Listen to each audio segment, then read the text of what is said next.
Lanjutan hijaunya lembah, hijaunya lereng pegunungan. Cerita, Arif Sujana. Audiobook, novel silat. Bab 11. Setelah melempar senjata rahasianya, terlihat Juragan Susatpam telah melenting jauh melompati pagar pendapa dan berdiri sambil tertawa keras merasa serangannya dapat mengenai sasarannya. Kalian memang orang-orang bodoh yang mudah tertipu, aku bukan orang lemah seperti yang kalian sangka. Dan racun kelabang lorengku segera akan mengambil nyawamu, berkata Juragan Susatpam sambil tertawa di tengah halaman rumahnya. Iblis keji, berkata Lawe yang melihat semua itu langsung melompat ke halaman menerjang Juragan Susatpam dengan penuh kebencian. Ternyata Juragan Susatpam bukan orang lemah seperti yang diduga. Dengan sigap dapat mengelak dan menghindar dari serangan Lawe yang telah mengeluarkan 2 buah belati senjata andalannya. Juragan Susatpam bahkan dapat melakukan serangan balik yang tidak kalah keras dan berbahayanya. Terlihat Juragan Susatpam telah menyerang Lawe dengan sebuah keris berlekuk 9 yang cukup panjang. Pertempuran terlihat begitu seru dan sangat menegangkan. Juragan Susatpam ternyata dapat mengimbangi ilmu Lawe. Sementara itu Raden Wijaya yang menyadari bahwa taji yang menancap di bahunya mengandung racun yang kuat langsung mencabut taji itu. Darah segar keluar dari bahunya. Raden Wijaya terlihat langsung duduk bersila sempurna. Mengerahkan tenaga murninya untuk menahan menjalarnya racun yang telah menyusup di dalam aliran darahnya. Jangan khawatirkan diriku, lekaslah ke istana untuk menemui kawanku yang bernama Mahesa Amping, berkata Raden Wijaya yang tidak mengkhawatirkan dirinya, tapi mengkhawatirkan Lawe yang tengah bertempur dengan Juragan Susatpam. Raden Wijaya meski dalam keadaan terluka masih dapat melihat kesetaraan ilmu Juragan Susatpam yang ternyata berada beberapa lapis dari ilmu Lawe. Dengan bimbang terpaksa Sumut menuruti permintaan Raden Wijaya. Terlihat Sumut telah keluar dari gerbang halaman rumah Juragan Susatpam sambil menuntun anak gadisnya. Kembalilah ke rumah, aku akan segera ke istana, berkata Sumut melepas anaknya pulang ke rumah, sementara ia sendiri telah melangkah setengah berlari menuju istana. Ketika tiba di istana, sebagai seorang yang pernah lama bekerja di istana, Sumut tidak banyak menemui kesulitan dan tahu kemana harus bertanya. Kepada seorang pengawal, Sumut bercerita apa yang telah terjadi. Tamu Baginda Raja terkena racun, dan sekarang Paman ingin bertemu dengan kawannya yang bernama Mahesa Amping, bertanya pengawal itu menyimpulkan perkataan Sumut. Benar, itulah maksud kedatanganku, berkata Sumut membenarkan. Mataku seperti tidak percaya melihat kau Sumut ada di istana ini, berkata seorang pengalasan yang ternyata mengenal Sumut, seorang yang nampaknya sudah tua seumur Sumut sendiri. Kalian ternyata sudah saling mengenal, kebetulan sekali tolong kamu antar paman ini, berkata pengawal itu kepada orang yang telah mengenal Sumut memintanya membantu mengantar ke pesanggerahan tempat yang biasa seorang tamu agung beristirahat dan menginap selama di istana. Heran sekali Mahesa Amping ketika melihat Sumut yang ia tahu tadi siang telah pergi bersama Lawe dan Raden Wijaya. Panggeretanya yang tajam sudah melihat sesuatu telah terjadi. Sumut pun dapat mengenali Mahesa Amping sebagai salah satu kawan Raden Wijaya. Apakah kamu yang bernama Mahesa Amping? Bertanya Sumut mencoba meyakinkan dugaannya. Benar, aku Mahesa Amping, berkata Mahesa Amping dengan cepat. Mengetahui bahwa orang yang akan ditemui adalah Mahesa Amping, maka Sumut pun langsung bercerita apa yang telah terjadi. Antar aku ke sana, berkata Mahesa Amping kepada Sumut. Ketika mereka tengah mendekati pintu gerbang istana, seorang pengawal yang sebelumnya telah bertemu dengan Sumut menghampiri mereka. Kami akan mengirim beberapa prajurit, berkata pengawal itu. Terima kasih, berkata Mahesa Amping tanpa berhenti dan terus berjalan setengah berlari keluar dari pintu gerbang istana. Cerita tentang Raden Wijaya yang terluka terkena racun ternyata begitu cepat menjalar beritanya di istana. Hingga akhirnya sampai ke telinga Baginda Raja Ragasuci. Racun kelabang loreng, berkata Ragasuci terkejut ketika mendapatkan laporan salah seorang perwiranya. Kami telah mengirim beberapa prajurit ke tempat kejadian, berkata perwira itu. Kirim utusan dan pengawal ke Gunung Kahuripan menjemput ayahandaku Guru Suci Darmasiksa. Hanya beliau yang dapat membuat penawar racun kelabang loreng, berkata Ragasuci memberi perintah. Hamba segera melaksanakan perintah, berkata perwira itu berpamit diri. Katakan, yang terluka adalah cucunda tercinta Sanggrama Wijaya, berkata Ragasuci kepada perwira itu menambahkan. Gunung Kahuripan adalah nama lain dari Gunung Galunggung, tempat guru suci Dharma Siksa mengasingkan dirinya dari keramaian menjadi orang suci jauh dari kehidupan dunia. Jarak perjalanan dari Istana Saunggaluh ke Gunung Galunggung hanya berkisar setengah hari berkuda. Ketika mendengar racun kelabang loreng, Raga Suci langsung teringat pada ayahnya yang juga gurunya yang bukan saja menguasai ilmu kanuragan yang tinggi, namun juga menguasai ilmu pengobatan. Dharma Siksa pernah bercerita kepadanya bahwa beliau ketika masih muda pernah berguru kepada seorang sakti yang ahli dalam bidang pengobatan. Guru Dharma Siksa itu bergelar tabib pemberi nyawa. Konon begitu ahlinya pernah menghidupkan orang yang sudah mati. Kita kembali kepada Raden Wijaya yang tengah berusaha menahan racun kelabang loreng di dalam tubuhnya lewat taji Juragan Susatpam yang dengan penuh kelicikan berhasil mengelabui Raden Wijaya hingga salah satu tajinya berhasil melukai bahu kanan Raden Wijaya. Dengan kekuatan jiwa dan penguasaannya menyalurkan tenaga murni yang bersembunyi di dalam diri, Raden Wijaya telah dapat menahan racun yang ada di dalam dirinya agar tidak masuk lebih jauh lagi ke arah jantung. Raden Wijaya telah menutup beberapa jalan darah. Terlihat bahu kanannya sudah berwarna biru tanda bahwa darah di sekitar bahu itu tertahan. Sementara itu Lawe tengah bertempur habis-habisan, ternyata serangan Juragan Susatpam sangat berbahaya dan cukup membingungkan Lawe. Punya ilmu tanggung sudah berani mencampuri urusan orang lain, berkata Juragan Susatpam sambil memutar kerisnya ke arah Lawe. Kembali Lawe bersiap dan menduga-duga kemana arah keris itu menyerang. Karena sebelumnya keris itu hampir merobek kakinya.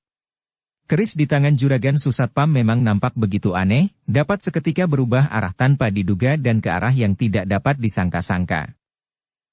Kali ini terlihat keris di tangan Juragan Susatpam menjulur lurus ke arah leher Lawe. Maka ketika Lawe bergeser ke samping, keris itu sudah berubah arah mengincar bahunya. Terkejut bukan main Lawe yang sepertinya begitu mudah dibaca gerakannya oleh Juragan Susatpam. Dapat dikatakan pada saat itu Lawe mati langkah. Maka jalan satu-satunya bagi Lawe adalah menjatuhkan dirinya. Ibarat seekor kucing mempermainkan seekor anak tikus, Juragan Susatpam tidak mengejar Lawe. Sambil tertawa panjang dan bertolak pinggang menunggu Lawe bangkit dan siap untuk melanjutkan pertempurannya. Lawe sadar bahwa Juragan Susatpam bukan tandingannya, setiap gerakannya dapat segera dibaca dan dapat bergerak dengan cepat dan tidak terduga-duga. Terlihat Lawe sudah bangkit kembali. Menyadari keterbatasannya, Lawe menjadi lebih berhati-hati lagi.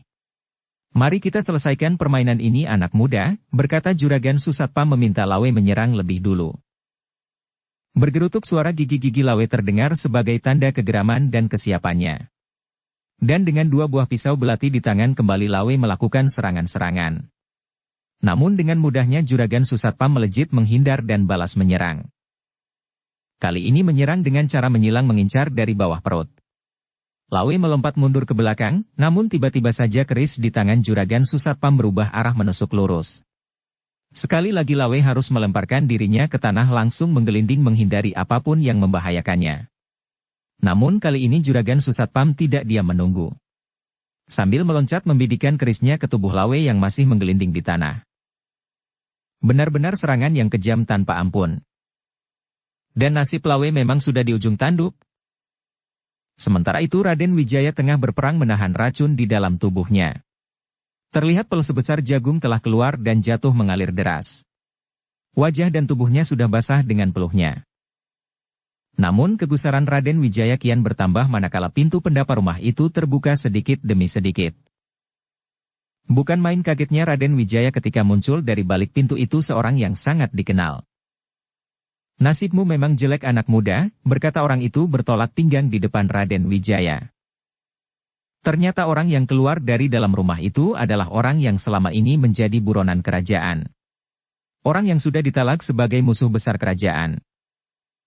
Orang itu tidak lain adalah Patih Manohara. Tidak banyak yang tahu bahwa Patih Manohara dan Juragan Susatpam adalah saudara perguruan. Sebagai seorang adik perguruan yang banyak dibantu oleh Patih Manohara ketika dirinya masih sebagai orang penting kerajaan, maka sebagai balas budinya Juragan Susatpam telah bersedia menyembunyikan Patih Manohara di rumahnya. Hanya beberapa orang kepercayaannya yang mengetahui rahasia itu. Sebagai seorang kakak seperguruan, ilmu Patih Manohara dapat dikatakan selapis tipis di atas Juragan Susatpam. Maka dapat dibayangkan seberapa bahayanya Patih Manohara. Adik seperguruannya saja sudah begitu tinggi ilmunya tidak dapat dihadapi Lawe seorang diri. Ketahananmu luar biasa anak muda, biasanya yang terkena racun kelabang loreng hanya hitungan kedipan mata nyawanya sudah melayang, berkata Patih Manohara sambil memandang Raden Wijaya. Gusti Yang Maha Agung yang menentukan umur seseorang, berkata Raden Wijaya terlihat begitu tabah. Tapi untuk saat ini umurmu ada di tanganku, berkata Patih Manohara sambil mengeluarkan kerisnya. Kamu ingin membunuhku, berkata Raden Wijaya. Aku hanya ingin mempercepat kematianmu, berkata Patih Manohara. Perlahan mengangkat kerisnya. Tapi apa yang dikatakan Raden Wijaya, bahwa Gusti Yang Maha Agunglah yang menentukan umur seseorang ternyata benar adanya. Apapun yang akan terjadi, maka terjadilah. Dialah Sang Dalang Agung, yang mengatur segala urusan di panggung alam semesta raya ini. Tiba-tiba saja Mahesa Amping sudah ada di halaman rumah Juragan Susatpam dan melihat Lawe dalam keadaan bahaya. Maka tanpa bisa diikuti dengan pandangan wadak biasa, Mahesa Amping sudah melesat menyambar keris di tangan Juragan Susatpam yang langsung berpindah tangan. Dan entah dengan cara apa pula kedua pipi Juragan Susatpam langsung biru lebam terkena tamparan tangan dari Mahesa Amping yang begitu cepat dan keras. Terguling-guling Juragan Susatpam merasa terkejut ketika mengetahui bahwa penyerangnya adalah seorang pemuda biasa. Belum habis rasa terkejutnya, Juragan Susatpam melihat Mahesa Amping dengan mudahnya mematahkan kerisnya menjadi 3 bagian. Juragan Susatpam seperti tidak percaya dengan penglihatannya sendiri, yang ia tahu bahwa kerisnya terbuat dari bahan campuran besi pilihan. Dan Mahesa Amping telah memperlihatkan sebuah kekuatan yang sangat tidak masuk akal. Kembali Juragan Susatpam melihat sebuah pameran ilmu tingkat tinggi, patahan ujung keris itu melesat dengan kecepatan yang tidak bisa diukur lagi meluncur dari tangan Mahesa Amping. Bles! Patahan keris itu tepat menancap di pergelangan tangan Patih Manohara. Bukan main terkejutnya Patih Manohara merasakan pergelangan tangannya tertembus sebuah besi tajam. Keris di tangannya pun langsung terlepas tidak mampu dipertahankan lagi. Belum sempat untuk menyadari apa yang sebenarnya terjadi. Tiba-tiba saja dirasakan sebuah tangan yang kuat telah melemparkannya keluar pendapa. Tubuhnya terlempar dan jatuh di halaman merasakan beberapa tulangnya terasa remuk. Raden Wijaya menarik nafas panjang setelah mengetahui Mahesa Amping datang tepat pada waktunya. Sementara itu Lawe sudah bangkit berdiri.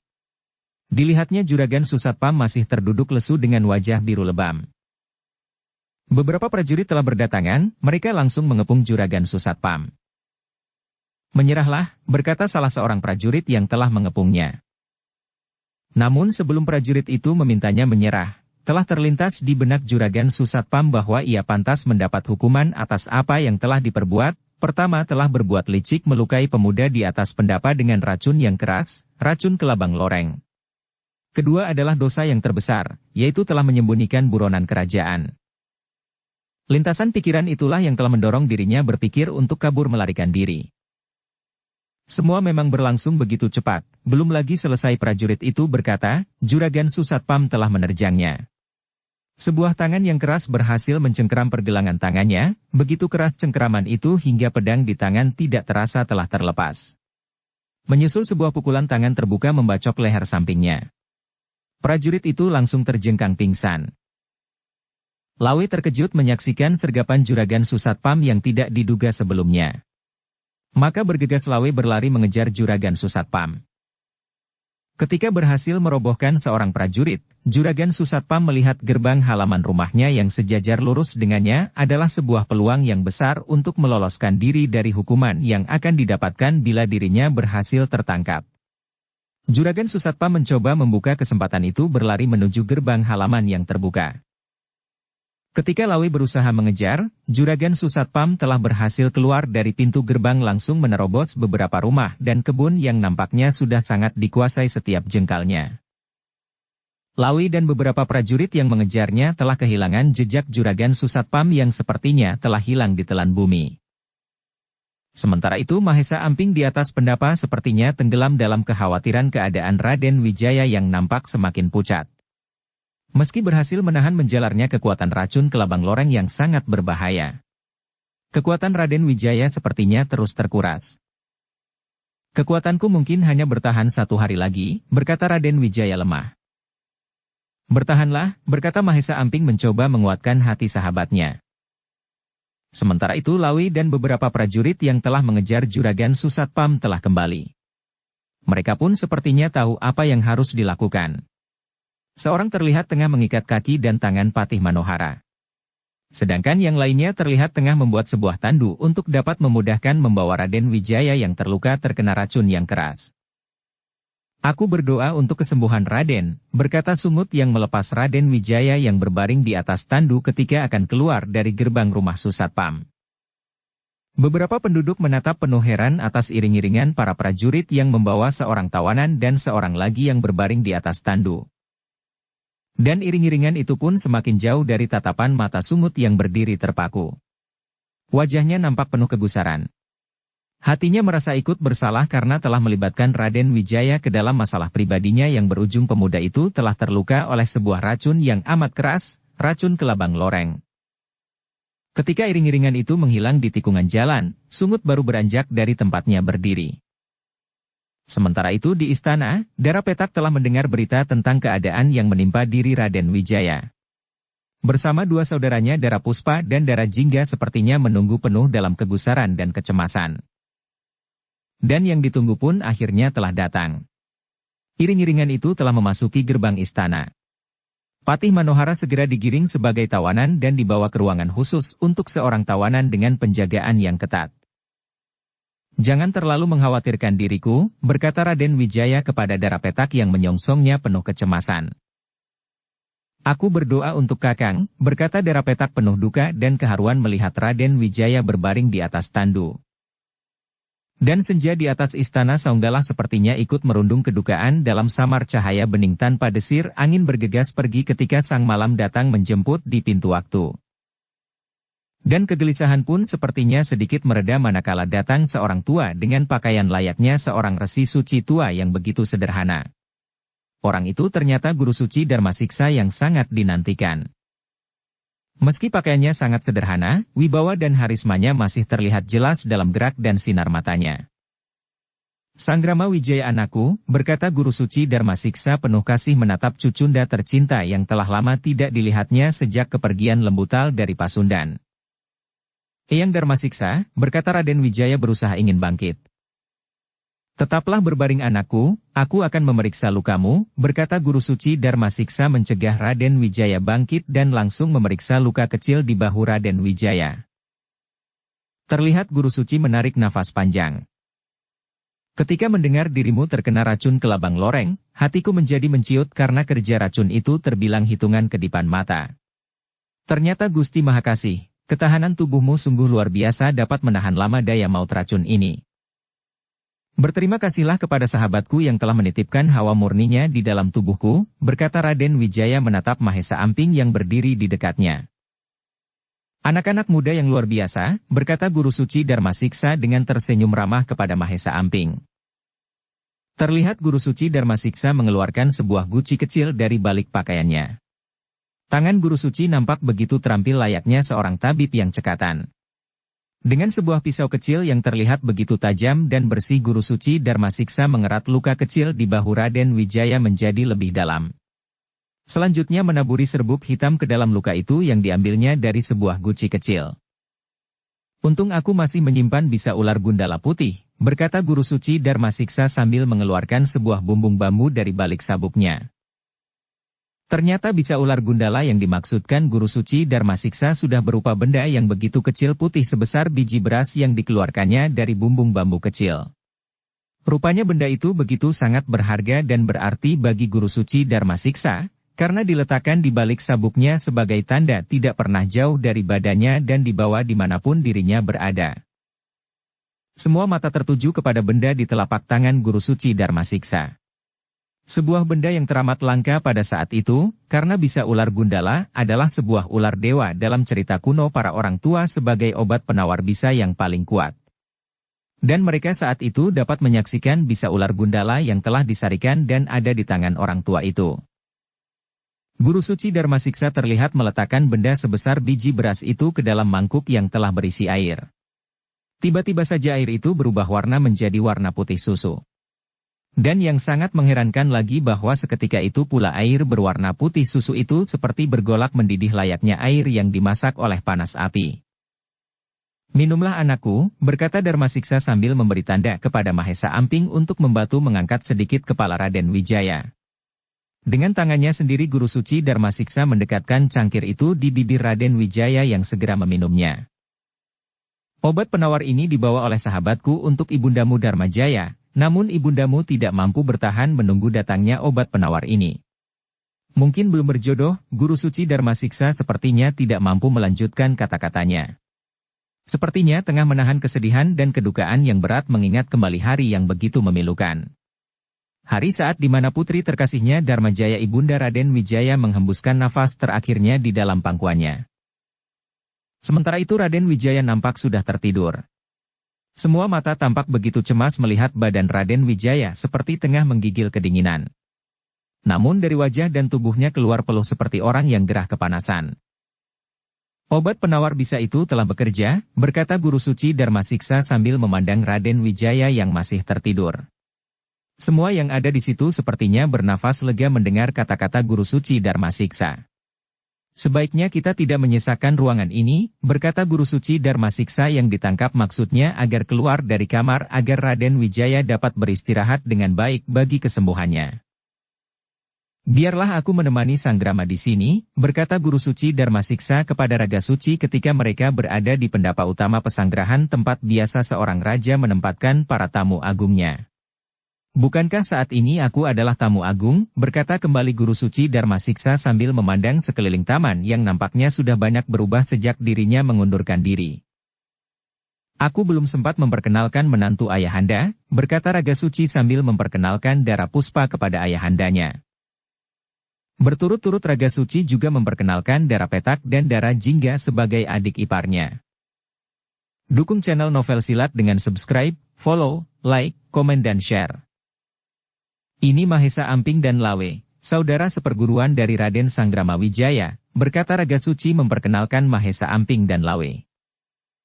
"Kadang nama melambangkan diri pribadi," berkata Guru Suci Darmasiksa yang teringat kembali atas keterangan Raden Wijaya bahwa Mahesa Ampinglah yang telah membantunya menahan menjalarnya racun di dalam tubuhnya lewat pengerahan hawa murninya.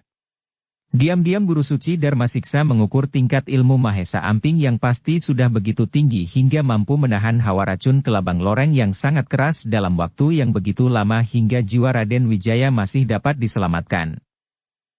Sementara itu di luar istana terdengar sayup-sayup suara kentongan dari padukuhan terdekat berbunyi titir nada Dara Muluk, malam memang sudah wayah sepi wong. Raga Suci bersama Dara Puspa dan dua orang adiknya telah berpamit mengundurkan diri untuk beristirahat. "Kalian harus beristirahat agar tidak ikut sakit," berkata Guru Suci Darmasiksa mengantar kepergian mereka. Kini tinggallah Guru Suci Darmasiksa yang ditemani Mahesa Amping dan Lawe. Sekali-kali mereka bergantian menengok keadaan Raden Wijaya. Ternyata Guru Suci Darmasiksa adalah orang yang ramah. Tidak sedikit pun berbekas bahwa dirinya pernah menjadi seorang raja besar di kerajaan Saunggalah yang besar. Di mata Mahesa Amping dan Lawe orang tua itu adalah seorang yang begitu sangat sederhana. Dan Guru Suci Darmasiksa ternyata seorang pencerita yang hebat. Semalaman tidak ada putusnya bercerita tentang petualangannya di berbagai tempat di masa mudanya. "Sebuah petualangan yang hebat," berkata Lawe menanggapi cerita yang seru dari Guru Suci Darmasiksa. "Sekarang giliran kalian yang bercerita kepadaku," berkata Guru Suci Darmasiksa kepada Mahesa Amping dan Lawe. Begitulah mereka akhirnya saling bertukar cerita dan pengalaman mereka hingga pembicaraan mereka mengalir kepada pengalaman pertempuran Lawe dengan Juragan Susatpam. "Yang kuherankan orang itu sepertinya dapat membaca apa yang akan kulakukan," berkata Lawe mencoba mengingat kembali pertempurannya dengan Juragan Susatpam yang nyaris celaka bila saja Mahesa Amping tidak segera muncul membantunya. Dalam ilmu kanuragan ada berbagai tingkat lapisan. Pertama ada dalam lapisan tingkat air yang mengalir. Lapisan selanjutnya adalah tingkat bertiupnya arah angin, berkata Guru Suci Darmasiksa menyampaikan pandangannya. "Aku belum dapat menangkap apa yang Guru Suci maksudkan," berkata Lawe yang belum menangkap arah pembicaraan dari Guru Suci Darmasiksa. Guru Suci Darmasiksa tersenyum melihat kepolosan dan kejujuran dari Lawe. Lapisan mengalirnya air adalah di mana kita telah mulai dapat mengenal naluri gerak dan arah kecenderungan wadak ini mengikuti gerakan lawan. Kecenderungan bergeser ke kanan manakala lawan menyerang arah kiri kita. Kecenderungan merendah manakala lawan menyerang arah atas kita, berkata Guru Suci Dharma Siksa menjelaskan makna lapisan tingkat air yang mengalir. Aku baru mengerti, itulah sebabnya gerakanku begitu mudah dibaca oleh lawan, bukankah begitu Mahesa Amping? Berkata Lawe sambil meminta pertimbangan Mahesa Amping yang tersenyum melihat tingkah Lawe yang seperti seorang anak kecil mendapatkan mainan baru.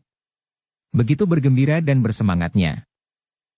Sudah saatnya dirimu mengenal lapisan tingkat bertiupnya arah angin yang selalu tidak dapat dibaca karena selalu berubah arah, berkata Mahesa Amping ikut memberikan pandangannya.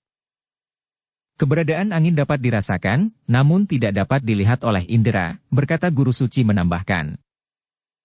Setiap saat aku menunggu latihan peningkatan itu, berkata Lawe menantang.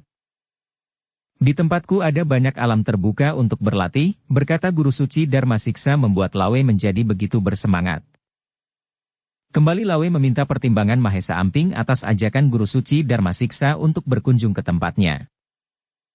Tentunya setelah Raden Wijaya dapat melompat ke punggung kudanya, berkata Mahesa Amping ikut tersenyum melihat semangat Lawe dan kegembiraannya yang polos.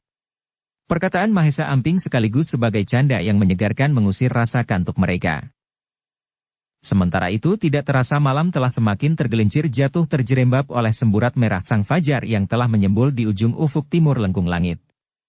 Semburat merah itu pun akhirnya telah menjarah hampir merata mewarnai lengkung langit sebagai tanda bahwa tahta penguasa waktu harus segera berganti kepada sang penguasa pagi. Dan pagi pun akhirnya telah menjelang. Raden Wijaya telah terbangun, merasakan tubuhnya menjadi begitu segar. Ternyata racun kelabang loreng telah punah di tubuh Raden Wijaya. Udara di pendapa utama pagi ini sangat menyegarkan, berkata Guru Suci Dharma Siksa mengajak Raden Wijaya keluar dari kamarnya.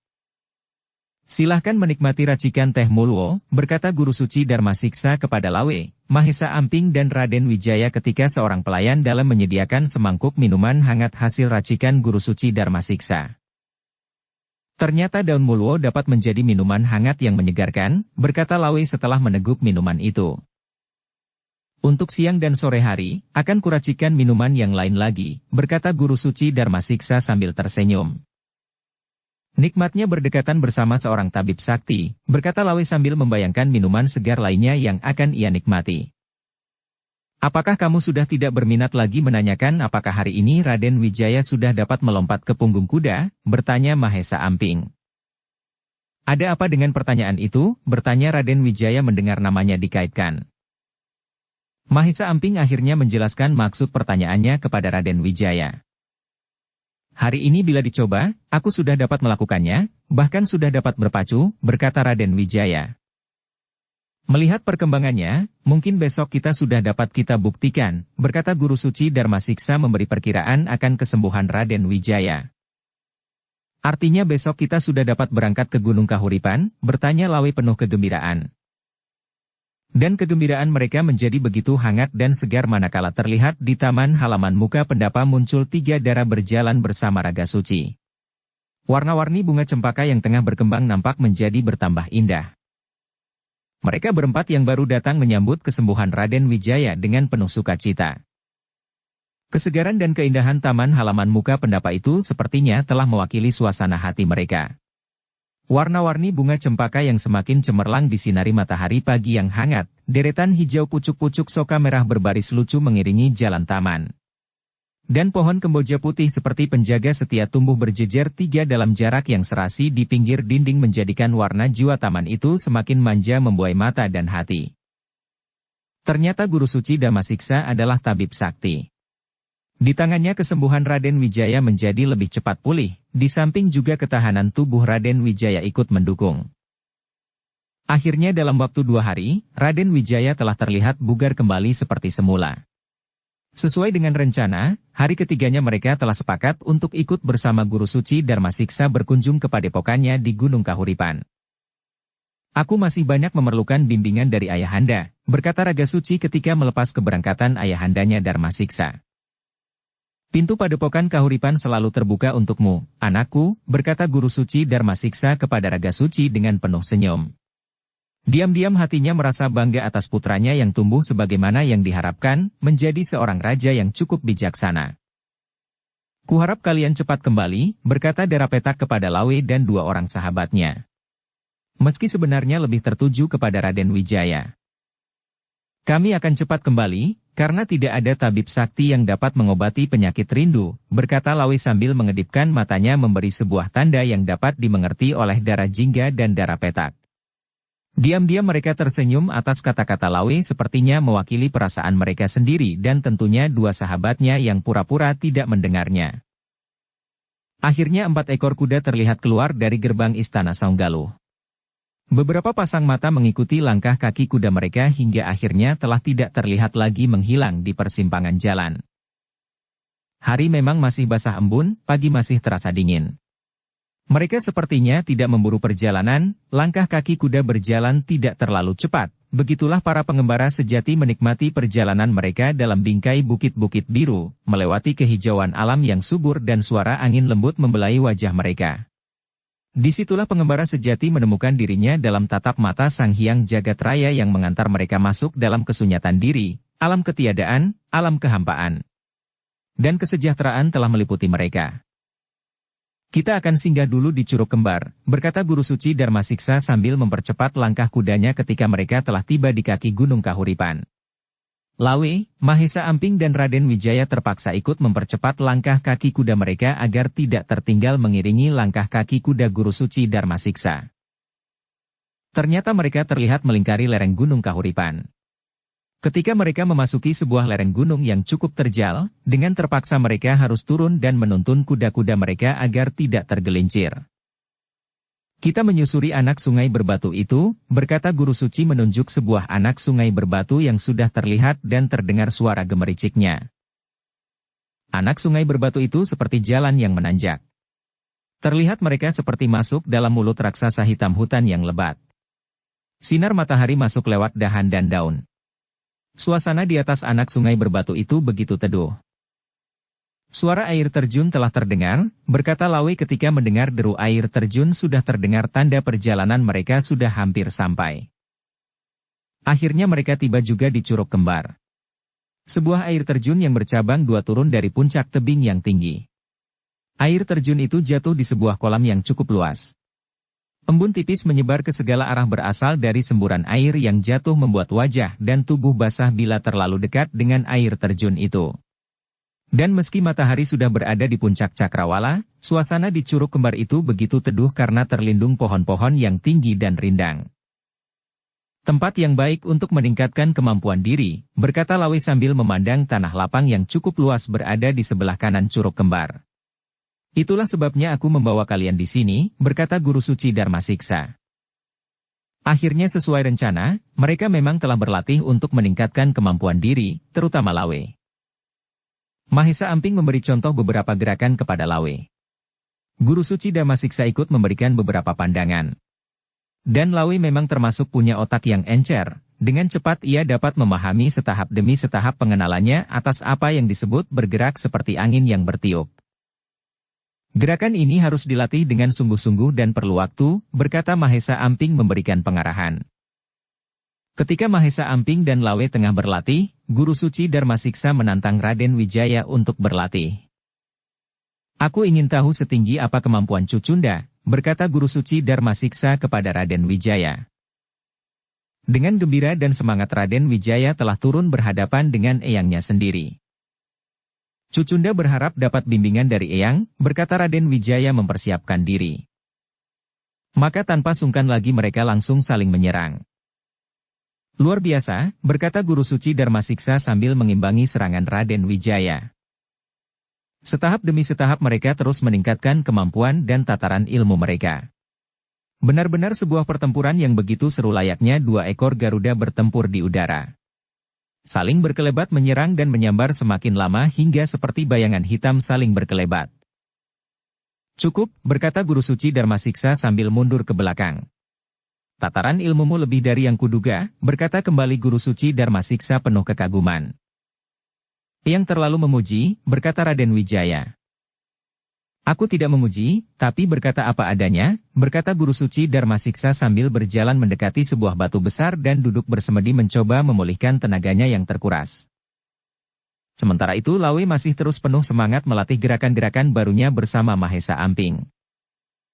Lihatlah bahu lawan, kamu dapat membaca kemana lawanmu akan menyerang, berkata Mahesa Amping memberikan penjelasan tentang membaca gerakan bahu lawan dengan berbagai kemungkinannya.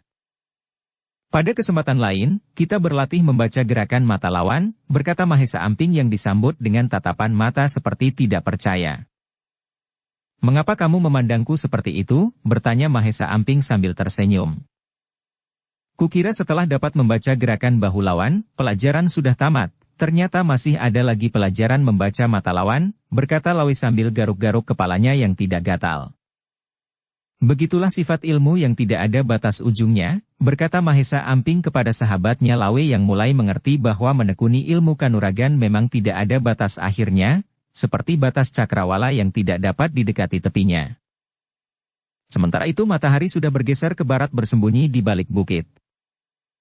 Bergabunglah, terdengar Guru Suci Darmasiksa memanggil Lawe dan Mahesa Amping. Ada yang ingin kuceritakan kepada kalian, berkata Guru Suci Darmasiksa setelah 3 orang pemuda duduk berkumpul di dekatnya. Adakah dari kalian yang pernah mendengar tentang Kembang Wijaya? Bertanya Guru Suci. Ayahku pernah bercerita tentang kembang itu yang katanya hanya ada di sebuah selatan Nusa Jawa, berkata Lawe yang memang pernah mendengar cerita tentang Kembang Wijaya. Apalagi yang kamu ketahui tentang kembang itu? Bertanya Guru Suci Darmasiksa kepada Lawe. Konon katanya siapapun yang mendapatkan kembang itu akan menjadi seorang raja besar, berkata Lawe. Apa yang kamu ketahui tentang keberadaan dan keramat kembang itu adalah benar adanya, berkata Guru Suci Darmasiksa berhenti sebentar menarik nafas panjang. Aku akan bercerita tentang rahasia lain dari kembang keramat itu, bahwa kembang itu hanya mekar sekali di malam hari setiap 300 tahun sekali. Kembali Darmasiksa menghentikan bicaranya menarik nafas lebih panjang membuat Lawe, Mahesa Amping dan Raden Wijaya tidak sabaran untuk mendengar kelanjutannya. Ketika aku turun gunung, kulihat ada bintang api di langit, berkata Guru Suci Darmasiksa. Pertanda apakah dengan kehadiran bintang api itu? Bertanya Raden Wijaya sepertinya tidak sabaran. Guru Suci tersenyum mendengar pertanyaan itu. Bintang api itu hanya muncul 75 tahun sekali, berkata Guru Suci Darmasiksa. Apa hubungannya dengan Kembang Wijaya? Bertanya Mahesa Amping. Kembang Wijaya mekar berkembang sepekan bersama kemunculan bintang api itu, berkata Guru Suci Darmasiksa. Sayangnya Kembang Wijaya itu jauh tumbuh di Pulau Kembang, berkata Lawe. Inilah rahasia besar yang akan aku sampaikan kepada kalian, sebuah rahasia keluarga, berkata Guru Suci Darmasiksa. Apakah aku dan Lawe boleh mengetahuinya? Bertanya Mahesa Amping karena menyangkut masalah rahasia keluarga. Justru kalian perlu mendengarkannya, berkata Guru Suci membuat Mahesa Amping menjadi agak lega dan merasa tidak risih lagi namun menjadi penasaran bahwa dirinya diperlukan mendengar rahasia keluarga. Dengarlah, bahwa salah seorang buyut kami telah membawa tanaman Kembang Wijaya itu dari Pulau Kembang ke daratan, berkata Guru Suci Darmasiksa, terlihat menarik nafas panjang menghentikan perkataannya. Tahukah kalian, di mana buyut kami itu menanam tanaman keramat itu? Bertanya Guru Suci Darmasiksa sambil tersenyum menatap wajah ketiga pemuda yang menunggu apa kelanjutan ucapan Guru Suci Darmasiksa. Buyut kami menanam tanaman itu di Curug Kembar ini, tepatnya di dalam goa di balik salah satu air terjun itu, berkata Guru Suci Darmasiksa sambil menunjuk salah satu dari air terjun. Yang begitu yakin di balik air terjun itu ada sebuah goa? Bertanya Raden Wijaya. Ayahku pernah bercerita bahwa dirinya pernah masuk ke dalam goa itu, ternyata kembang itu masih kuncup, belum mencukupi masa 300 tahun, berkata Guru Suci Darmasiksa. Inilah rahasia dan wasiat dari ayahku untuk menjaga Kembang Wijaya itu. Hari ini saatnya seseorang pewaris memiliki kembang keramat itu. Aku berharap anakku berkenan mewakiliku, berkata Guru Suci Darmasiksa kepada Raden Wijaya. Cucunda mewakili Eyang untuk memiliki kembang itu, berkata Raden Wijaya mengulang ucapan Guru Suci Darmasiksa. Engkaulah pewaris itu, berkata Guru Suci Darmasiksa kepada Raden Wijaya. Bukankah masih ada Paman Raga Suci? Bertanya Raden Wijaya. Raga suci telah memiliki tahtanya sendiri yang seharusnya menjadi milikmu, saatnya engkau mencari tahtamu yang sebenarnya, tahta yang lebih besar, jauh melebihi tanah Pasundan, berkata guru suci Dharma Siksa. Apapun yang eyang kehendaki, akan Cucunda Pusakai, berkata Raden Wijaya penuh hormat. Kembang Wijaya adalah lambang cinta, kembang Wijaya juga lambang kesetiaan. Kepada seorang raja yang bijaksana itulah cinta dan kesetiaan dipersembahkan, berkata guru suci Dharma Siksa. Cucunda belum dapat menangkap apa yang eyang maksudkan, bertanya Raden Wijaya. Saatnya engkau memilih dari 2 orang sahabatmu ini yang akan mewakil dirimu mengambil kembang Wijaya yang telah mekar sebagai sebuah persembahan, berkata guru suci Dharma Siksa kepada Raden Wijaya. Amanat ini telah diberikan kepadaku, biarlah aku sendiri yang menanggungnya, berkata Raden Wijaya. Sudah menjadi sebuah syarat, tidak dapat diubah, berkata guru suci Dharma Siksa sambil menggelengkan kepalanya. Aku memilih Mahesa Amping, karena ini menyangkut sebuah pekerjaan yang pasti penuh bahaya yang kita tidak ketahui. Semoga lawe sahabatku dapat menerimanya, berkata Raden Wijaya yang akhirnya menerima persyaratan itu dan memilih Mahesa Amping untuk mewakilinya. Akhirnya Mahesa Amping telah mempersiapkan dirinya. Guru suci Dharma Siksa memberikan beberapa petunjuk kepada Mahesa Amping apa yang harus dilakukannya. Ambillah curug yang ada di sebelah kanan, di balik curug itulah goa itu tersembunyi, berkata guru suci Dharma Siksa memberi petunjuk arah. Namun belum sempat Mahesa Amping melangkah, tiba-tiba muncul sebuah suara yang bergema yang tidak diketahui dari mana sumber suaranya berasal. Biarkan aku yang memiliki kembang Wijaya itu, kalian akan kukubur semuanya di tempat ini sebagai tumbal. Terdengar suara itu melengking diiringi suara tawanya mirip menyerupai suara ringkik kuda membuat siapapun yang mendengarnya akan berdiri bulu kuduknya. Apalagi hari sudah mulai agak gelap karena senja sudah lama berlalu. Ternyata Ki Bancak masih belum berubah, masih suka main sembunyi-sembunyian, berkata guru suci Dharma Siksa dengan suara yang dilambari tenaga dalam yang tinggi. Kakek keriput, ternyata pendengaranmu masih cukup tajam, berkata suara itu penuh gusar karena sudah dapat diketahui oleh jati dirinya oleh guru suci Dharma Siksa. Segeralah kamu ke goa di balik curug itu, kami mampu menangani orang ini, berbisik guru suci Dharma Siksa kepada Mahesa Amping yang terlihat ragu dan berat hati.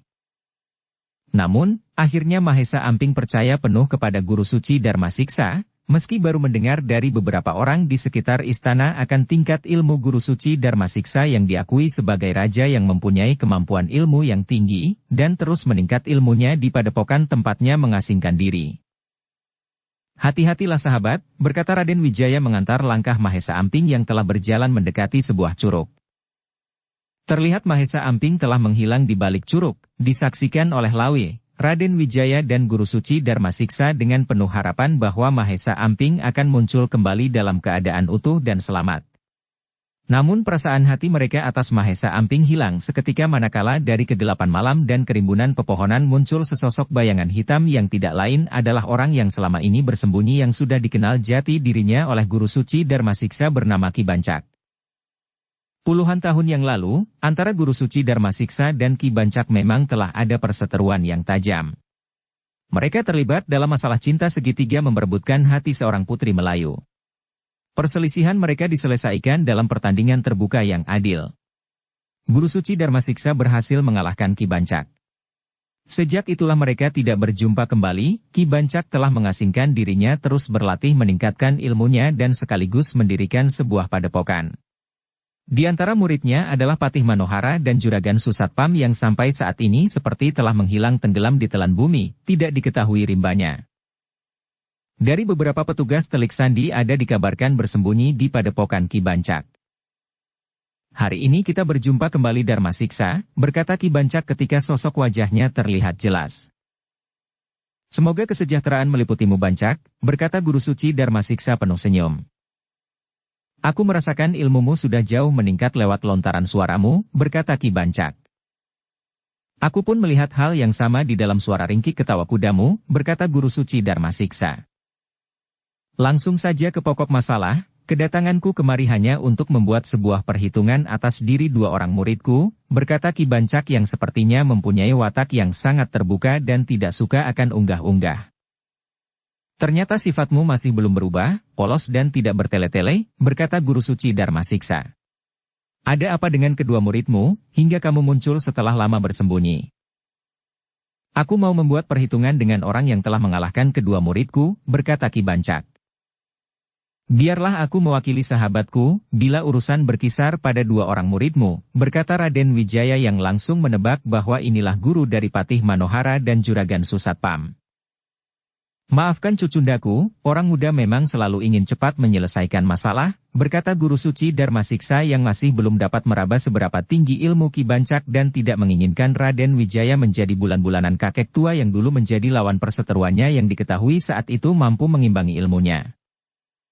Ternyata Darmasiksa tua sudah punya banyak cucu, tidak usah khawatir aku akan meladeni cucumu dan membiarkan dirimu berdiri cemas menjadi seorang penonton, berkata Ki Bancak gembira melihat Darmasiksa sepertinya terlihat cemas. Hari sudah begitu gelap, apakah tidak sebaiknya urusan kita selesaikan besok hari, berkata Guru Suci Darmasiksa yang mencoba mengulur waktu, berharap urusan tidak perlu diselesaikan dengan sebuah pertempuran. Jangan coba-coba membodohiku, aku sudah ikut mendengar rahasia besar tentang Kembang Wijaya yang keramat itu. Mungkin inilah jodohku menjadi raja besar dan akan menurunkan banyak raja-raja. Urusan kedua muridku kuanggap telah lunas bila saja kalian menyerahkan Kembang Wijaya kepadaku, berkata Ki Bancak menawarkan penyelesaian urusannya. Lama mengasingkan diri meningkatkan ilmu telah membuat dirimu berada di atas puncak gunung yang tinggi, berkata Guru Suci Darmasiksa. Aku menawarkan penyelesaian urusan dengan mudah, tapi nampaknya kamu ingin mencari jalan lain, menyelesaikan secara laki-laki sebagaimana beberapa puluh tahun yang lalu, berkata Ki Bancak penuh percaya diri. Tulang-tulangku sudah begitu rapuh, aku tidak yakin dapat melakukan urusan secara laki-laki sebagaimana yang kamu maksud, berkata Guru Suci merendahkan dirinya. Jangan pura-pura merendahkan diri, diam-diam aku sering bertandang ke Gunung Kahuripan sekedar mengintip sudah berapa jauh ilmu yang kamu tingkatkan, berkata Ki Bancak berterus terang. Guru Suci Darmasiksa terdiam sejenak. Ucapan Ki Bancak membuat dirinya merenung.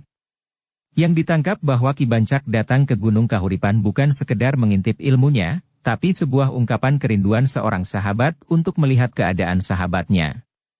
Dahulu kala mereka memang dua orang sahabat yang selalu bersama. Tapi kemunculan seorang wanita telah memisahkan hati mereka. Tapi hakikat persahabatan memang tidak mudah terpisah. Dalam sanubari yang paling dalam mereka mengakui ada gejolak kerinduan masing-masing yang tidak mudah dielakkan, datang setiap saat. Entahlah, setelah bertemu denganmu, tulang-tulang tuaku ini sepertinya ingin menjajal sejurus dua jurus ilmu sahabatku yang kudengar terus meningkatkan ilmunya, berkata Guru Suci Darmasiksa dengan senyum penuh persahabatan. Memandang senyum penuh persahabatan dari Guru Suci Darmasiksa, hati Ki Bancak sepertinya telah mencair. Di hadapannya bukan lagi laki-laki yang telah merebut cintanya, tapi seorang sahabat lamanya. Ternyata kamu tidak banyak berubah, dulu kita pernah melanglang dunia bersama, menerima setiap tantangan, pedoman kita saat itu siapa jual kita pasti beli. Dan siapapun yang menantang, siapapun yang menjual tantangan, hari ini aku hanya ingin mencoba sejauh mana ilmu sahabatku, semoga tidak berkarat dimakan usia, berkata Ki Bancak. Seperti yang kamu katakan, ilmuku mungkin sudah berkarat, karena lama tidak digunakan, berkata Guru Suci Darmasiksa melangkah mendekati Ki Bancak. Ilmumu yang paling berbahaya adalah merendahkan diri, tapi itu tidak banyak berguna di tanganku, berkata Ki Bancak sambil melangkah mendekati tanah yang agak lapang, dan Guru Suci Darmasiksa mengikutinya dari belakang. Sinar rembulan di atas tebing menyinari dua sosok bayangan yang saling berhadapan. Suara deras deru air terjun yang jatuh seperti irama yang ajek dari genderang tabuan memecah kebekuan suasana dingin malam di Curug Kembar. Dan dua sosok bayangan sudah terlihat saling berkelebat melesat sebagaimana burung walet hitam di saat senja. Begitu cepat gerakan mereka saling menyerang. Kadang benturan tangan dan kaki tidak dapat lagi terhindar, pada saat itu terlihat dua sosok saling terjengkang ke belakang. Namun kembali mereka bangkit berdiri dan dua bayangan hitam kembali terlihat berkelebat, melesat saling menyambar dan menghindar. Dukung channel Novel Silat dengan subscribe, follow, like, komen dan share. Sebuah tontonan ilmu tingkat tinggi yang begitu cepat. Raden Wijaya dan Lawe sepertinya tidak mampu mengenali siapa Guru Suci Darmasiksa dan yang mana Ki Bancak. Keduanya telah berubah sebagai bayangan yang berkelebat begitu cepat. Garis ilmu mereka dari perguruan yang sama, berkata Raden Wijaya yang sudah dapat melihat dasar gerak mereka ternyata mempunyai persamaan yang sangat jelas. Mereka sepertinya bukan tengah bertempur, tapi layaknya dua orang saudara seperguruan tengah berlatih. Apa yang dilihat Raden Wijaya ternyata tidak meleset, mereka memang berasal dari perguruan yang sama, sehingga begitu mudahnya mereka mengelak setiap serangan dan sepertinya sudah saling membaca kemana arah serangan selanjutnya. Demikianlah pertempuran antara Guru Suci Darmasiksa dan Ki Bancak terus berlanjut, dan ratusan jurus telah mereka lewati tanpa ada tanda-tanda akan berakhir. Setahap demi setahap mereka terus meningkatkan tataran ilmu masing-masing hingga akhirnya telah sama-sama pada puncak ilmunya masing-masing. Pertempuran pun menjadi begitu seru. Hawa di sekitar Curug Kembar yang semula dingin berubah menjadi hangat. Makin ke inti pertempuran udara menjadi begitu panas. Ternyata kedua orang yang bertempur itu telah melambari dirinya dengan Aji Geni Ngampar. Tubuh mereka telah berubah seperti bola api yang melesat ke sana kemari menyambar sasaran yang langsung balas menyerang. Benar-benar sebuah pertempuran yang sangat mengerikan. Layaknya dua dewa bertempur di kegelapan malam dalam iringan deru air terjun yang terus menderu tiada henti. Des, sebuah bayangan hitam tiba-tiba saja melesat memecahkan dua buah serangan yang akan saling beradu ilmu yang sama. Ilmu Aji Geni Ngampar yang dahsyat. Guru Suci Darmasiksa seperti membentur sebuah gunung batu, dirinya terlempar beberapa langkah ke belang. Hal yang sama juga dirasakan oleh Ki Bancak. Guru Suci Darmasiksa dan Ki Bancak berteriak kata yang sama, mata mereka sepertinya tidak mempercayai apa yang mereka lihat. Aji Geni Ngampar bukan untuk dipermainkan, berkata orang yang dipanggil guru oleh Darmasiksa maupun Ki Bancak. Ampuni guru, akulah yang bersalah, berkata Ki Bancak. Ampun guru, akulah yang memulai, berkata Guru Suci Darmasiksa. Orang yang dipanggil guru itu terlihat tersenyum. Rasa persaudaraan di antara kalian ternyata tidak pernah putus, kalian masih terus saling membela. Lupakanlah perselisihan yang telah berlalu, kuburlah sebagai sebuah kenangan masa lalu. Aku ingin di usia tuaku ini melihat kalian kembali bersatu, saling memaafkan, berkata orang tua yang dipanggil guru itu. Guru Suci Darmasiksa dan Ki Bancak sebenarnya sudah lama melupakan perselisihan mereka seiring perjalanan waktu. Mereka sudah menyadari tentang hakikat takdir sebagai garis hidup yang harus disyukuri, pahit dan manisnya. Dan mendengar permintaan dari guru mereka untuk saling memaafkan seperti besi sembrani mereka saling mendekat, tangis kerinduan dua sahabat, dua saudara seperguruan yang lama terpisah terasa begitu mengharukan. Raden Wijaya dan Lawe langsung mendekat, mereka tidak mengerti apa sebenarnya telah terjadi. Yang mereka ketahui ada bayangan yang tiba-tiba saja datang dan melerai pertempuran keduanya. Masih dalam ketidakmengertian, mereka melihat dua orang yang tengah bertempur itu saling berpelukan, bahkan saling bertangisan. Mereka tengah membakar sisa noda hitam dengan tangisannya, dua hati saudara telah kembali bersatu, berkata orang tua itu kepada Raden Wijaya dan Lawe yang datang mendekat. Mari kita bicara di tempat yang lebih hangat, berkata orang tua itu ketika menghampiri kedua muridnya itu yang masih diselimuti keharuan dan kerinduan yang telah kembali bersatu. Mereka pun telah berjalan mendekati sebuah batu cadas besar yang cukup luas. Disitulah mereka duduk berkumpul. Dari mana saja guru selama ini, berkata Guru Suci Darmasiksa memulai pembicaraan.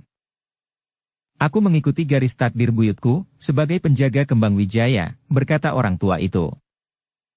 Jadi guru adalah sang penjaga itu, berkata Guru Suci Darmasiksa kepada gurunya. Sengaja aku menutup jati diriku yang sebenarnya, buyutmu dan buyutku adalah dua orang sahabat dalam garis hidup yang berbeda, buyutmu harus menjalani hidup sebagai seorang raja, sementara buyutku harus menjalani takdirnya sebagai seorang penjaga setia kembang Wijaya, berkata orang tua itu. Itulah sebab dari sebuah akibat, mengapa aku mengambil kalian berdua sebagai muridku, berkata kembali orang tua itu.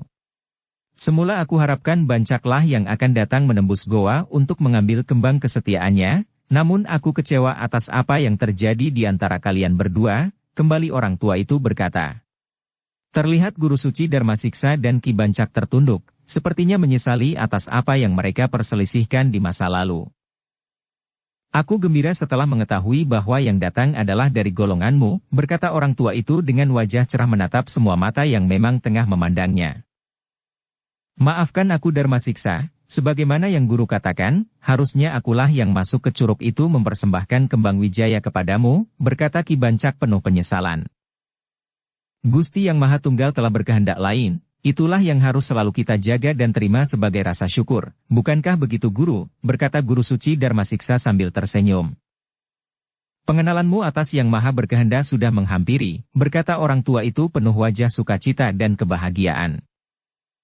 Semoga aku dapat mengikuti jejak saudaraku, berkata Ki Bancak. Dia Yang Maha Berkehendak, bila kamu berjalan selangkah, dia akan berjalan menghampirimu 10 langkah, bila kamu datang dengan berjalan, dia akan datang kepadamu dengan berlari. Sesungguhnya Gusti Yang Maha Berkehendak ada di dalam dirimu lebih dekat dari urat lehermu, berkata orang tua itu. Petuah guru akan kami pusakai, berkata Ki Bancak seperti seorang murid yang telah menerima pencerahan yang sangat berharga. Dan hatinya telah terbuka menerima pencerahan itu. Sementara itu kita tinggalkan dulu pertemuan antara guru dan dua orang muridnya yang sudah sekian lama tidak saling berjumpa. Saatnya kita mengikuti perjalanan Mahesa Amping yang masuk ke goa yang tersembunyi di balik Curug Kembar. Ternyata apa yang dikatakan oleh Guru Suci Darmasiksa tentang goa di balik air terjun itu benar adanya. Ketika merasakan air terjun yang deras menerjang keras di atas kepalanya, dengan kemampuan ilmu yang tinggi Mahesa Amping dapat melindungi dirinya dengan melambari wadaknya dengan kekuatan kasat mata. Mahesa Amping tidak merasakan kerasnya terjangan air terjun menghantam di atas kepalanya. Dan akhirnya Mahesa Amping dapat melewati air terjun itu dengan begitu mudahnya. Mahesa Amping telah berdiri di bibir sebuah goa yang gelap. Dirasakan goa itu cukup tinggi melebihi sedikit di atas kepalanya. Rongga di kiri kanannya juga dirasakan cukup luas, melampau 2 tangan yang direntangkan. Mahesa Amping tidak menyadari bahwa sepasang mata tengah mengawasi. Suasana di dalam goa itu memang cukup pekat, ditambah lagi keberadaan orang itu tengah merapat di dinding goa yang agak melengkung masuk. Ketika Mahesa Amping melewatinya, orang itu langsung keluar goa di mana di muka diketahui bahwa orang itu adalah sang penjaga. Hari pada saat itu memang sudah pertengahan malam, tiba-tiba saja suasana di dalam goa itu berubah menjadi terang benderang. Berdetak jantung Mahesa Amping manakala mengetahui sumber cahaya yang telah menerangi goa itu ternyata sebuah bunga yang tumbuh di ujung goa yang sedang mekar. Itulah kembang wijaya yang keramat itu. Mahesa Amping segera mendekati kembang itu, sesuai petunjuk dari Guru Suci Darmasiksa untuk melakukan beberapa syarat yang diperlukan, antara lain harus datang dalam keadaan penuh hormat layaknya menghadap seorang raja. Sambil bersimpuh di atas kedua kakinya Mahesa Amping menjura penuh hormat, memohon izin untuk memetik bunga itu. Konon bila mana seorang yang datang bukan orang yang memang berjodoh, maka bunga itu tidak akan terlepas dari tangkainya. Syukurlah bahwa Mahesa Amping memang orang yang sudah berjodoh, dengan mudah bunga itu terlepas dari tangkainya manakala tangan Mahesa Amping menyentuh dan memetik bunga keramat itu. Sementara itu, di luar goa semua mata tertuju hanya pada Curug Kembar yang sebelah kanan. Mereka berharap Mahesa Amping dapat keluar dengan selamat dan membawa serta kembang wijaya. Yang ditunggu akhirnya datang juga. Dari balik air terjun yang tercurah begitu deras itu menyembul sesosok tubuh yang terlihat jelas yang tidak lain adalah Mahesa Amping. Di tangannya menggenggam setangkai bunga yang nampaknya dilindungi di balik tubuhnya agar tidak hancur diterjang derasnya air terjun. Mahesa Amping berjalan semakin mendekat, namun manakala melihat Ki Bancak dan orang tua itu Mahesa Amping menghentikan langkahnya. Jangan khawatir, mereka adalah orang kita sendiri, berkata Guru Suci Darmasiksa kepada Mahesa Amping yang nampaknya menjadi ragu. Mendengar ucapan Guru Suci Darmasiksa, kecurigaan Mahesa Amping menjadi berkurang, apalagi melihat sikap Ki Bancak dan orang itu yang menjura penuh hormat. Maka Mahesa Amping pun membalas hormat itu dan melanjutkan langkahnya mendekati Raden Wijaya. Kupersembahkan kembang wijaya ini kepadamu, berkata Mahesa Amping kepada Raden Wijaya. Terima kasih saudaraku, berkata Raden Wijaya sambil menerima kembang wijaya dari tangan Mahesa Amping. Saatnya kita melakukan sebuah upacara, berkata Guru Suci Darmasiksa sambil mengeluarkan sebuah mangkuk yang sudah dipersiapkan sudah berisi air penuh. Remas bunga itu di dalam mangkuk, minumlah air yang bercampur racikan bunga itu, jangan disisakan, berkata Guru Suci Darmasiksa kepada Raden Wijaya yang langsung mengikuti semua petunjuk dari Guru Suci Darmasiksa. Mangkuk itu pun sudah seluruhnya diminum oleh Raden Wijaya tanpa tersisa. Guru suci Darmasiksa mengambil kembali mangkuk itu serta mengisi kembali dengan air. Satu persatu yang ada di situ dipersilahkan meneguk sedikit air yang ada di dalam mangkuk. Semoga kita mendapat berkah dari mangkuk ini yang pernah dipakai sebagai bejana suci Kembang Wijaya, berkata Guru Suci Darmasiksa setelah semua meneguk sedikit air yang ada di mangkuk itu. Guru Suci Darmasiksa sendiri adalah orang terakhir yang menghabiskan sisa air di dalam mangkuk itu. Mangkuk itu adalah lambang bejana kesetiaan, kita telah meminum dari bejana yang sama. Mulai hari ini hati kita telah dipersatukan untuk menjaga sang pewaris dunia, berkata orang tua itu yang tidak lain adalah sang penjaga. Aku berjanji, berkata semua yang ada di situ bersamaan. Sementara itu malam terus merayap mendekati pagi. Tugas sebagai sang penjaga telah berakhir, bagaimana bila guru berkenan untuk hidup dan tinggal di padepokanku, berkata Guru Suci Darmasiksa kepada gurunya. Terima kasih. Tugasku sebagai sang penjaga tidak pernah berakhir, pada saatnya akan datang seorang pewaris takdir, menggantikan diriku menjadi sang penjaga, berkata orang tua itu. Guru akan hidup menyisakan usia selamanya di tempat ini, bertanya Guru Suci Darmasiksa kepada gurunya. Itulah takdir dan garis hidupku, bila kalian rindu, pintu goa ini selalu terbuka untuk kalian, berkata orang tua itu penuh senyum kebahagiaan. Akhirnya dengan perasaan berat hati, Guru Suci Darmasiksa dan Ki Bancak memohon diri untuk meninggalkan orang tua itu. Mahesa Amping, Lawi dan Raden Wijaya ikut memohon doa restunya. Adalah sebuah kebahagiaan bila mana umurku masih tersisa menyaksikan penobatanmu sang pewaris, berkata orang tua itu kepada Raden Wijaya yang membalasnya dengan penuh hormat. Tidak lama kemudian rombongan kecil itu pun sudah terlihat menyusuri anak sungai yang berbatu. Jalan menurun membuat perjalanan menjadi semakin cepat. Ketika mereka tiba di muka lorong sungai, matahari pagi menyambut mereka dengan kehangatannya. Akhirnya Ki Bancak datang ke padepokanku secara terbuka, berkata Guru Suci Darmasiksa kepada sahabatnya Ki Bancak. Bila mana datang kerinduan, aku memang selalu berkunjung secara bersembunyi, hanya untuk melihat keadaan sahabatku, berkata Ki Bancak sambil tersenyum malu.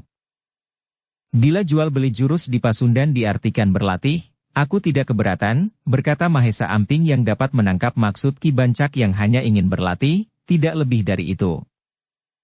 Akhirnya mereka bersama turun dari pendapa mencari tempat yang cukup luas di luar pendapa yang juga biasa dipergunakan para cantrik di padepokan itu untuk berlatih kanuragan.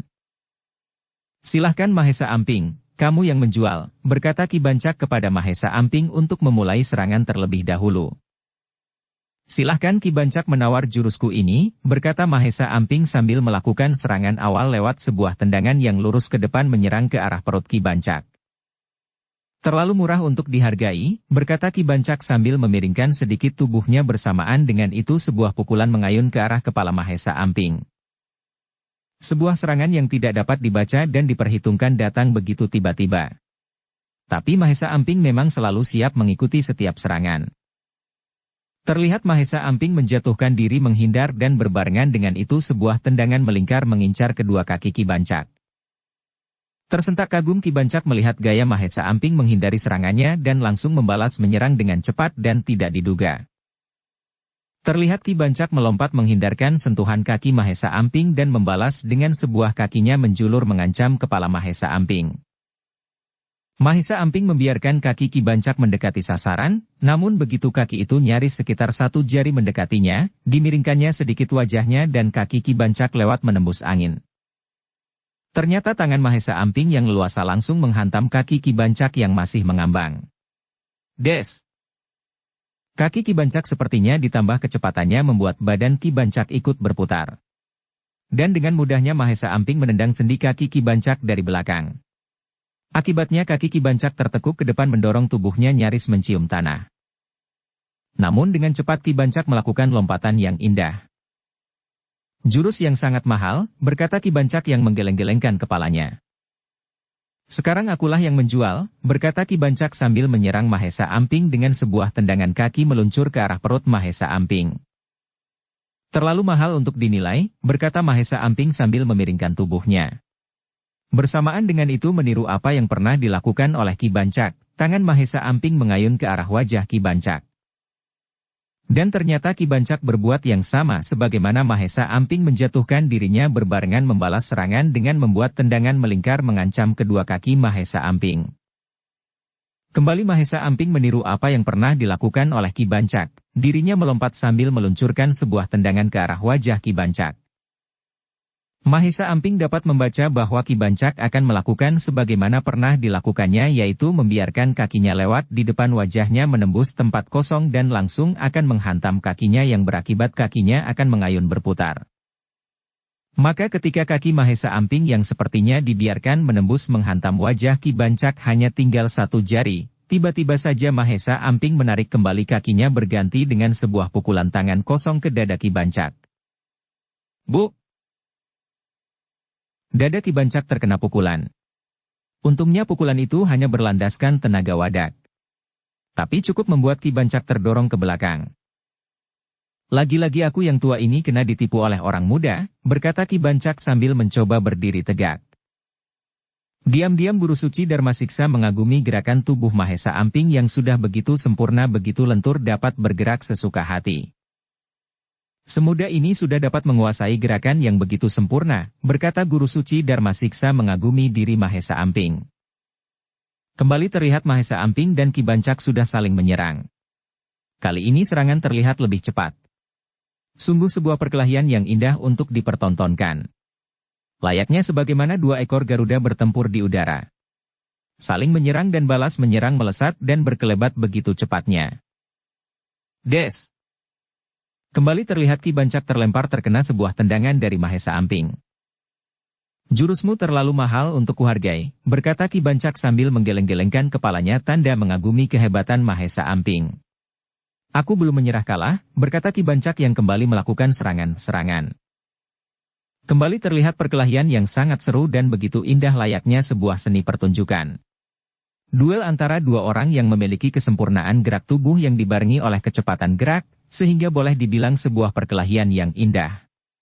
Semua mata yang melihatnya akan menarik napas panjang manakala melihat sebuah serangan yang cepat dan berbahaya meluncur ke salah satu lawan.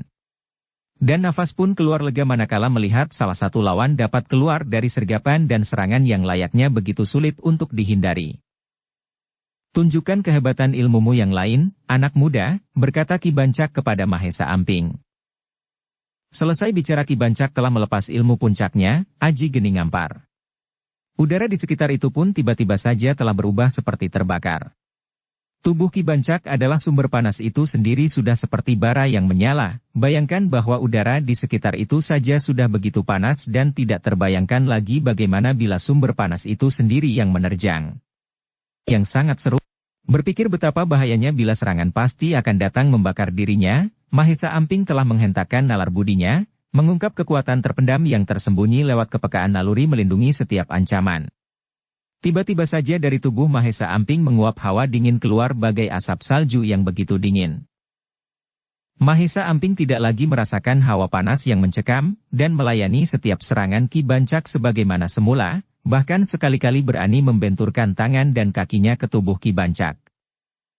Bukan main kagumnya Ki Bancak yang mendapatkan bahwa Mahesa Amping tidak merasakan apapun dari hawa panas yang membara lewat Aji Geni Ngamparnya. Guru Suci Dharma Siksa berdecak kagum melihat bahwa Mahesa Amping ternyata mampu menandingi ilmu Aji Geni milik andalan perguruannya. Anak muda ini memang dapat diandalkan, setidaknya ilmu Sanggrama Wijaya tidak jauh terpaut dari dirinya, berkata Guru Suci Dharma Siksa dalam hati.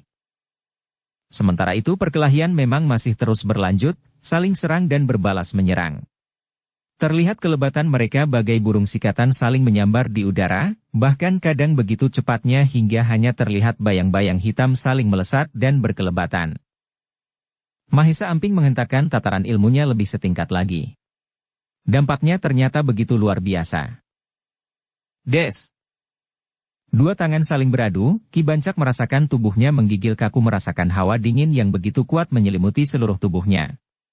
Dan kesempatan sedetik itu dipergunakan Mahesa Amping menendang pinggul Ki Bancak yang terbuka. Bu! Tubuh Ki Bancak terlempar sampai jauh, untungnya Ki Bancak punya daya tahan yang kuat dan dapat menjaga keseimbangan tubuhnya dengan jalan jatuh bergelinding di tanah. Namun ketika Ki Bancak telah berdiri tegak kembali, sebuah sorot mata Mahesa Amping telah menghancurkan batu besar di sebelahnya luluh lumat menjadi debu yang halus. Berdesir seluruh darah Ki Bancak membayangkan bahwa seandainya dirinya lah yang menjadi sasaran sorot mata itu. Cukup, aku menyerah kalah. Ganjalan di hatiku atas kekalahan dua orang muridku sudah hilang. Bahkan aku mengucapkan terima kasih tak terhingga atas kemurahanmu tidak melumatkan dua orang muridku sebagaimana batu itu, berkata Ki Bancak sambil mengibas-ngibaskan bagian tubuhnya dari debu halus batu yang hancur berdebu. Awalnya aku membawa kalian kemari untuk menambah pegangan dan bekal ilmu. Ternyata tidak ada lagi yang perlu ditambahkan. Aku yakin di masa mendatang kalian masih dapat berkembang jauh lebih sempurna lagi melebihi kesempurnaan yang baru saja kulihat, berkata Guru Suci Dharma Siksa bangga atas apa yang dilihatnya. Apakah kalian telah mencium sesuatu, berkata Ki Bancak yang sepertinya tengah mencari sesuatu lewat penciumannya. Aku telah mencium sebuah aroma yang membangunkan cacing-cacing di perutku, berkata Lawe sambil memegang perutnya. Ternyata dibandingkan dua orang saudaramu, daya penciumanmu yang paling andal, berkata Ki Bancak kepada Lawe. Coba tebak, aroma apa yang kamu rasakan, berkata kembali Ki Bancak kepada Lawe. Seekor gurame panggang yang siap matang, berkata Lawe sambil tersenyum. Ternyata penciuman kita sama, aku pun telah merasakan yang sama, berkata Ki Bancak sambil menepuk bahu Lawe. Ternyata penciuman kalian tuli. Hari ini aku meminta seorang cantrikku untuk menyajikan masakan pecak gabus, untuk meyakinkan, mari kita segera ke Pendapa, berkata Guru Suci Dharma Siksa sambil mempersilahkan tamunya ke Pendapa. Ketenangan suasana puncak Bukit Padepokan yang teduh serta suasana pemandangan yang begitu asri membuat mereka merasakan sebuah tamasya yang panjang. Keramahan dan keterbukaan sikap 10 cantrik di Padepokan itu menambah suasana begitu mengesankan dalam keakraban. Mereka seperti berada di dalam sebuah keluarga. Tidak terasa hati mereka sudah terikat dalam kesetiaan layaknya seorang saudara.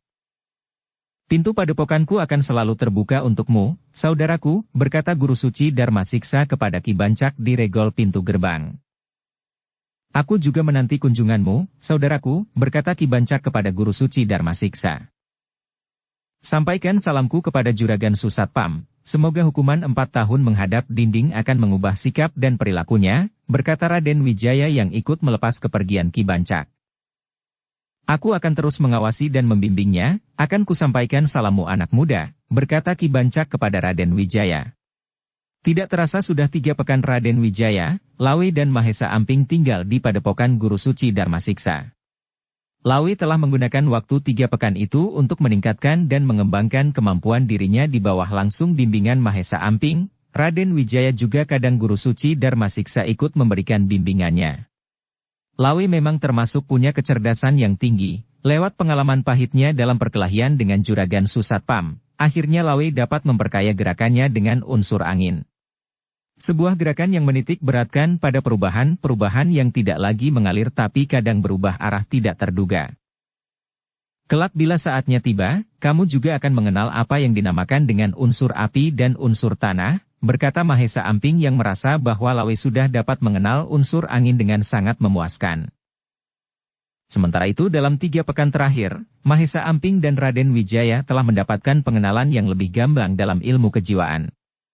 Ternyata pengembaraan rohani mereka yang berawal dari pemahaman atas rontal suci Empu Purwa di Padepokan ini sepertinya telah dibawa ke tempat yang lebih jauh dan dalam. Guru Suci Dharma Siksa telah membawa mereka ke samudra rohani yang begitu luas dan dalam. Mereka merasakan semakin masuk ke dalam semakin banyak mengenal indahnya samudra rohani. Sebuah perjalanan yang tidak pernah terbatas ujung dan tidak pernah bertepi. Buih dan ombak adalah lautan, manakala buih berkata akulah lautan, itulah sebuah kebodohan, berkata Guru Suci Dharma Siksa menyampaikan bimbingan rohaninya lewat bahasa seloka. Kemanunggalan rasa tidak membutakan dirinya, pengakuan akan memenjarakan dirinya untuk sampai kepada yang dituju, berkata Mahesa Amping membaca seloka Guru Suci Dharma Siksa. Itulah awal pengenalan atas nama, sifat dan perbuatannya, berkata Guru Suci Dharma Siksa. Semoga kami dapat memusakainya, berkata Raden Wijaya dan Mahesa Amping yang merasa dibawa ke dalam perjalanan rohani yang pernah mereka lewati, namun perjalanan kali ini bukan hanya sekedar lewat, tapi lebih bermakna dalam setiap jengkal langkah. Gusti Yang Maha Pencipta telah membaguskan dirimu dengan lenggangmu ketika berjalan. Gusti Yang Maha Hidup telah menentukan kapan saatnya kamu berkedip, berkata Guru Suci Darmasiksa kepada Mahesa Amping dan Raden Wijaya. Petuah ini akan kami pusakai, berkata Mahesa Amping dan Raden Wijaya. Yang panjang jangan dipendekkan, yang pendek jangan dipanjangkan. Adakan yang ada, jangan mengadakan yang tiada, berkata Guru Suci Darmasiksa. Pandai-pandailah kalian bersembunyi di tempat terang, pandai-pandailah kalian bersembunyi di tengah kelapangan, kembali Guru Suci berkata sambil tersenyum menyampaikan kata-kata yang penuh makna. Semoga kami dapat memusakainya, berkata Raden Wijaya dan Mahesa Amping yang seperti seorang dahaga di padang sahara mendapatkan seteguk minuman yang menyegarkan. Tidak terasa sebulan sudah mereka di padepokan Kahuripan. Bila saja tidak diingatkan oleh Lawe bahwa mereka masih mengemban tugas sebagai petugas delik sandi, mungkin Mahesa Amping dan Raden Wijaya akan enggan meninggalkan padepokan Kahuripan. Akhirnya dengan berat hati, mereka menyampaikan keinginannya untuk berpamit diri. Sampaikan salam dan kerinduanku kepada ayahmu, berkata Guru Suci Darmasiksa sambil memeluk Raden Wijaya penuh keharuan. Doaku selalu menyertai kalian, berkata Guru Suci Darmasiksa melepas kepergian mereka. Terlihat 3 ekor kuda berjalan semakin menjauh diikuti pandangan mata Guru Suci Darmasiksa dan ke-10 cantriknya. Ketiga ekor kuda itu pun akhirnya tidak terlihat lagi ketika masuk ke jalan yang menurun. Hari masih belum menjadi senja manakala Lawe, Mahesa Amping dan Raden Wijaya telah sampai di Istana Songgala. Ternyata kalian begitu kerasan hingga lupa untuk kembali, berkata Raga Suci yang menyambut kedatangan mereka yang tentunya bersama dengan 3 dara dari tanah Melayu yang datang ke pesanggerahan di mana Lawe, Mahesa Amping dan Raden Wijaya tengah beristirahat setelah menempuh perjalanan yang cukup panjang. Bersambung ke bab 12. Dukung kami dengan subscribe, follow, like, komen dan share. Terima kasih.